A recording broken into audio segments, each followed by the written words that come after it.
Aje majama. Poa sana bro. Nani bro? Naitwa Haba. Haba. Wewe mzee? Naitwa Caesar. Caesar. Wewe baba unaitwaje? Evanzo. Evanzo. Yes. Mani mwenyewe unasemaje? Timu kubwa. Timu kubwa. Naitwa Afande. Unaitwa nani? Afande. Bro, ni timu kubwa. Timu kubwa Gani? Manchester failure. Wewe mzee unasemaje?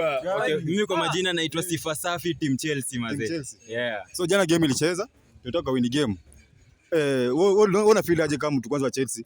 Mimi kama mtu wa Chelsea manze, Manchester ni failure. Hata area Arsenal. Hata area Arsenal kabisa. Wewe bro, unakubaliana naye? Sikubaliani na yeye. Mbona? Maana game tulicheza, hata wenyewe walienda tulicheza, mabao tu ndio ilikataa.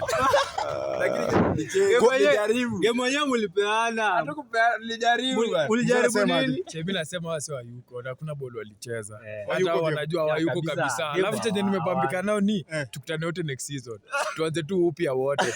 Tuanze fresh wote kati Arsenal. Walikuwa tutamaluza, lakini ndio wana shida mingi. Hakuna mlanga nyuma. Hakuna. Bro, unaweza sema nini kwa jamaa? Mimi kitu mimi nafurahia sana. Sisi wote tumetoka trophyless. Kuna timu tunangoja inaitwa Chelsea. Wanapigwa wanatoka trophyless. Lakini Manchester nafurahia sana walitoka trophyless. Kwa sababu gani? Walijichoja sana au ni unbeaten. Lakini jana unbeaten yao iliishia kuanzia jana. So bro, kwa timu yote, wewe unalaumu nani jana? Mimi ndo nalaumu ni Mount. Mbona Mount? Hakuwa kwa game kabisa. Mbona si Bruno? Bruno alikuwa game bana. Onana alikuwa game. Are you sure? Siwezi mlaumu, Onana alikuwa game. Bruno kubana naye Onana alikuwa game. Onana alikuwa game, alijaribu kupiga ma saves. Lakini place ya Mount alicheza tu ball ile. Ball ina vitu mob, ndio.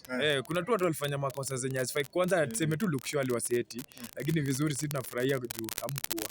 Sasa weekend ligi inaisha. Chelsea watakuwa ni UEFA na hapana. Usiongelee Chelsea, ongelea Manchester. Watakuwa Tunapiga Nottingham. Hiyo ni draw. Basi utaromba Edition yako ni gani? Edition yangu hapo ndio game live. Na tu lazima tushinde mapema. Wewe mzee unasema hivyo? Mimi kitu ninaweza sema Chelsea haishindi hiyo game. Kama ni mbaya sana ni draw, lakini Chelsea haiwezi shinda. Haiwezi shinda. Na mimi najua Chelsea wata qualify. Na chenye nanibamba sana ni Aston Villa itapiga Man U baki huko nyuma.